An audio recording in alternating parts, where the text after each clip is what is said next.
Hi, I'm David Harry, and in this video I'm going to be testing out the Rode SmartLav Plus with the Rode RODELink wireless system, and I'll be testing that on a camcorder, an iPhone and an Android phone.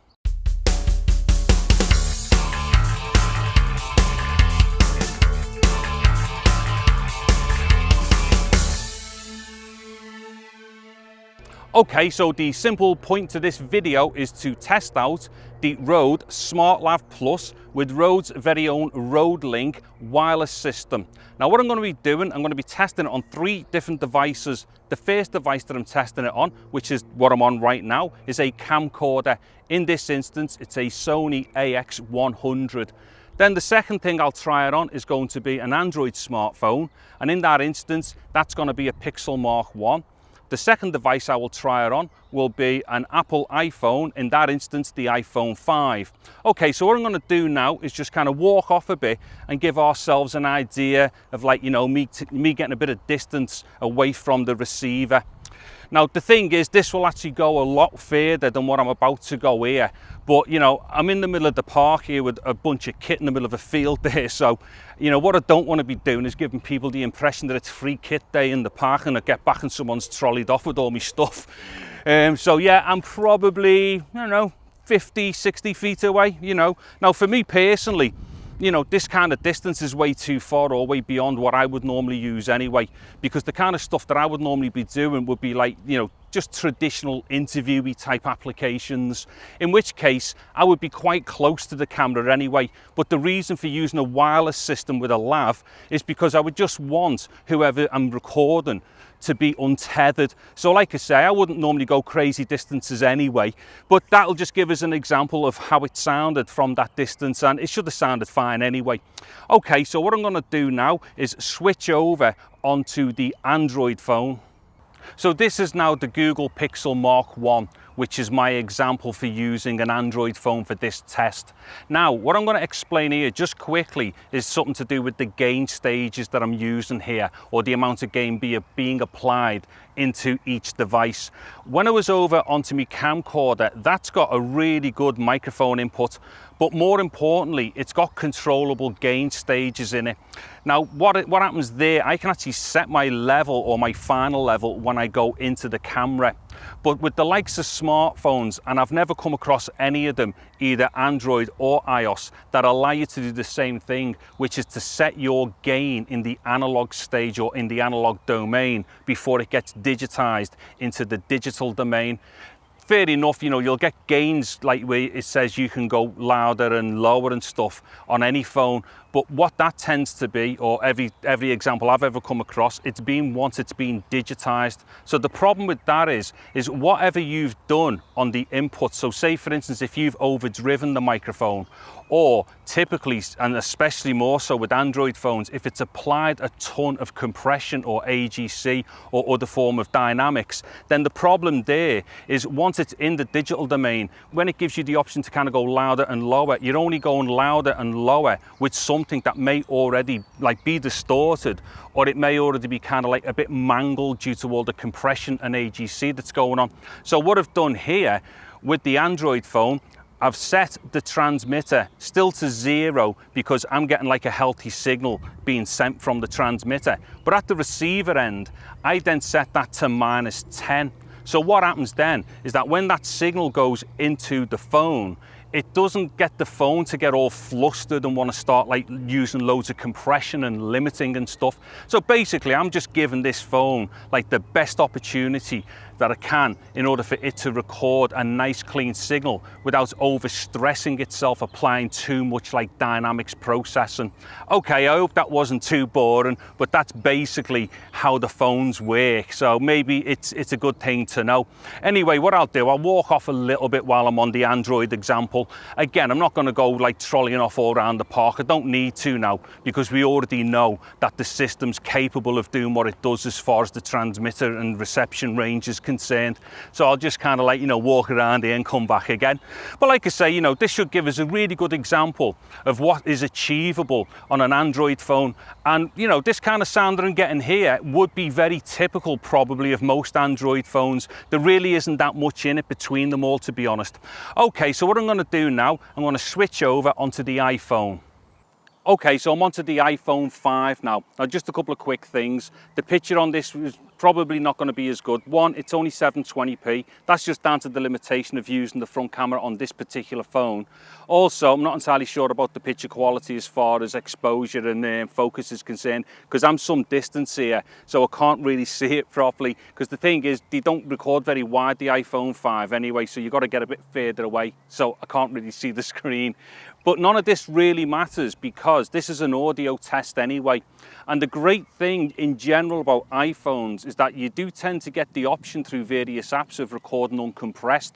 Now, I'm not saying you don't get that on Android, but it's just a lot more common on iPhones to be able to do that. And if anything, if I've got to be honest, I think iPhones are just better designed for handling audio through the analog input, which is what I'm going through, obviously. Now, the same with Android phones as well, and iPhones. If you were to use an external USB like microphone preamplifier and stuff, then you would bypass a lot of the things that get in the way on the analog input. But to keep this all fair, I'm using the analog inputs because most people are not going to be using an expensive input device like an iRig or something like that. Most people just won't be using them. They would guarantee a better input, but in this instance, like I say, it's the analog input because most people would be using them this way. So I'm just going to walk off again just to give a little example of a bit of distance. Again, I'm not going to walk off crazy distances. We've already done that. And the other thing as well, this isn't an iOS versus Android thing, because as far as I'm concerned, they're all just tools. You just use whatever you can, to get the results that you need. But like I say, I would definitely say that the iPhones are definitely better with handling audio in general, this is, compared to Android phones and whatnot. We may even hear a difference here because this audio is being recorded uncompressed as well, so that's going to be good for us as well. Okay, so I think this is going to be enough of an example on the iPhone 5. So what I'm going to do now, I'm going to go into some silence tests, and then I'll go into my count tests, and then I'll end up indoors for a final summary.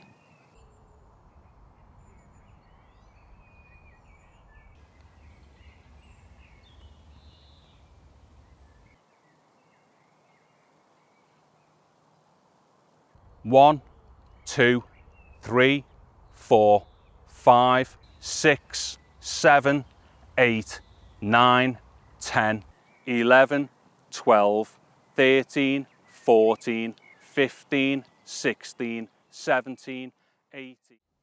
So to the summary then, and to do the summary, I'm going to be using the SmartLav Plus on the RODELink with my camcorder, obviously indoors. So this kind of gives us another taste of the sound of this system, but indoors. Now what I'm going to do is just quickly flash through what I heard going on with the camcorder, the Android phone and the Apple phone. So basically, first off is the camcorder. Now with that, that's definitely the better recording scenario. Reason for that is the camcorder just has a better analog input stage. Now what I did notice was the tone was great. I mean, tone is obviously a subjective thing, but I think it sounded great.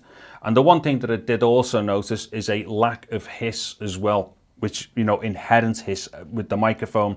Because I've seen like a lot of people, kind of like reporting and complain that the Plus version of the SmartLav is still a hissy microphone. We all know the original SmartLav was, but this one isn't. But a lot of people are complaining about that. Now, I think the reason for that is because they've been using them on smartphones, and it's the smartphone that's hissy and noisy, not the microphone. And I think the proof of that was when I plugged it into the Sony, via the RODELink system and all the rest of it. Now, what I'm going to do now is just go silent for about 5 seconds, and let's see what it's like indoors as well.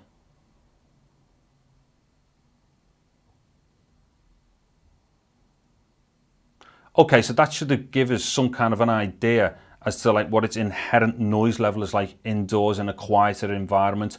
But definitely outdoors, whatever noise floor is on this microphone, it's so low as to not be noticeable because of all the surroundings.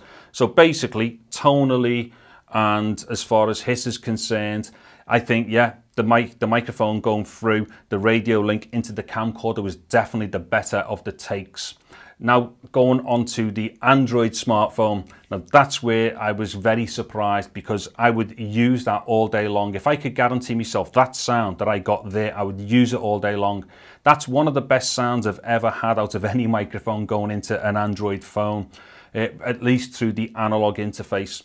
Now the reason why I say that is because the transmitter and the receiver were dropping to -10 at the end run going into the phone. Now usually what would happen, as a for instance, I reckon if I was to plug this directly into the phone, we would hear a different result as far as it getting a bit hammered with the dynamics processing, the AGC and whatnot in the phone. But because the receiver was kind of feeding it a nice pleasant level, it wasn't smashing it to bits, and that's where we got to hear this microphone actually sounding good on, you know, what would otherwise record it badly. Now the thing is, it changed the EQ a bit. There was noticeably more hiss in it, but that hiss is not the microphone, it was the phone itself. So basically, at the Android phone, I would use that all day long.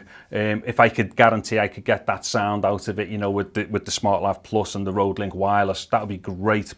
Now moving on to the iPhone, unfortunately, that's an iPhone 5, it's quite old. But the thing is, it still held up better than the Android phone as far as hiss was concerned. Yes, it's still in there, but nowhere to the same degree as what it is with the Android phone.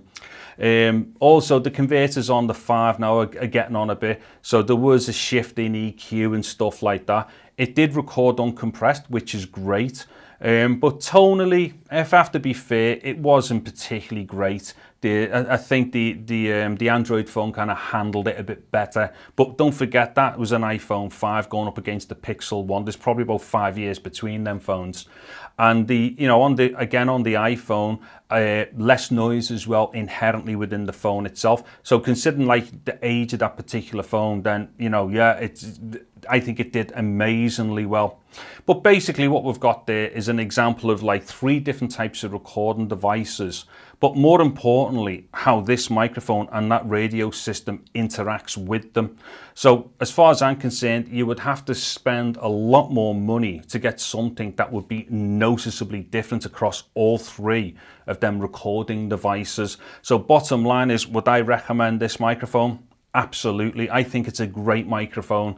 The only problem is for me, because I'd never used this one before, when I bought it in with some other kit, and what I've done, I put it straight up on eBay.